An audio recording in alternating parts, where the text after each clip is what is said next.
Greetings all. Once again, I am Joe Charles, the proud CEO of Invis.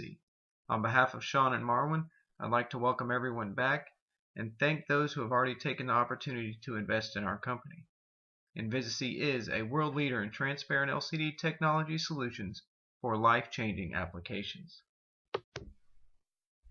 For those of you who have not yet taken the opportunity to invest with Invis, let me take a minute to redefine what we're all about. We are taking the heads-up display market and flipping it on its head. Currently, it is a projector-based system with limited capabilities. We are going to reinvigorate it with a transparent LCD screen and software capable of integrating the entire spectrum of GPS systems, mobile phone applications, cameras, radar, intelligent surveillance, making you as productive as possible. Due to the large heads-up display market, we at Invis have decided to pick one platform and focus all of our attention and time on that to ensure success within our first 3 to 5 years. Through our market research, we have identified a gaping hole, and that being the military tactical helmet. Currently, these helmets are very user-friendly. They're the projector-based system again. They're not very good in sunlight. They're not color, they're heavy, the soldiers just don't like them. Also, you can see on the right side of your screen that this transparent LCD technology is already out on the marketplace. However, its applications are very limited. So this is what you're investing in, the Invis helmet. It's a tactical helmet with the transparent LCD screen. It has the HD camera, a phone headset, and of course all the communications are secure. And more importantly, it is lightweight and user-friendly, so the soldiers will love them. It has sensors that we can tie into their ammunition packs, telling them when they're low, same with the water, or any other gear that they need to carry. Imagine back to that military game you used to play. Remember how it highlighted how many enemies were out there, where your target was, where your friendlies were? Well, that's what this system can do when our software is integrated with all the intelligence systems, for example, an unmanned aircraft above.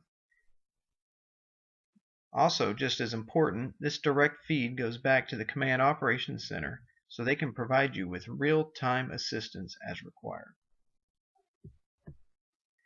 Now to the stuff you're interested in, the market financial projections.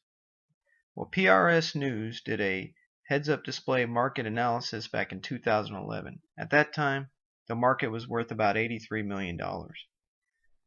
Well, they projected, based on that old projector-based heads-up display technology, a 53% growth rate, bringing it close to $10 billion by 2019.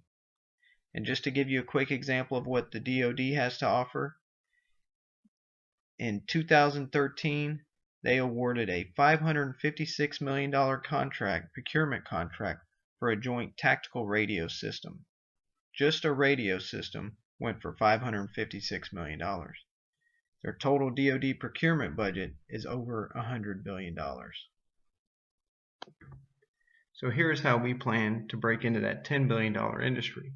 First quarter, we'll be working all of our fundraising, applying for grants, hiring the right people, and submitting for loans with the banks for our facility equipment while working our strategic contracts and contacts. We'll continue our research and development on the helmet for fourth quarter finalization and ready for mass production.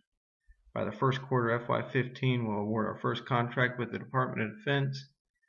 By second quarter, we'll be shipping out our first helmets. And by first quarter FY16, we'll award our second multi-year helmet contract with the Department of Defense. And by FY17, we'll be starting our advertising and sales into the civilian windshield sector. So here's your 5-year projection in a nutshell. In FY14 and 15, we've put in the paperwork to get $1 million in Department of Defense research and development grants. This will offset investor funds and serve to double your value as a company. In FY15, we're expecting that first Department of Defense contract for $3 million for 200 units, and then in FY16 we're expecting our multi-year contract, probably 200,000 units based on how many soldiers fought in the global war on terror, combined with some training helmets at a cost of $900 per helmet, gives us over $180 million split over 4 years. This allows us to keep our production relatively small so we can focus on quality and build our reputation. The net cost of goods sold is just based on market averages, giving us our gross profits minus our total expenses, which are again based on, we have a 10-page report that we can make available for you guys to read in detail if you'd like, but what you care about is the net income. We're showing $1 million in the hole for FY14, so that's why we're looking to you guys to make up that $1 million. The reason to do that is, as you can see, in FY15 and beyond, our net margin is 46%, and then it tapers down to 23-24%. We're hoping to keep it at 24%. The reason why it drops off is that's when we start in FY17. We start our advertising campaigns and sales campaigns with strong commissioning, but ultimately all that will turn around to additional income to serve back to our investors. So in 5 years, when we sell this company, we're all going to be sitting in a pile of cash. Thanks for your time, and welcome to Invis.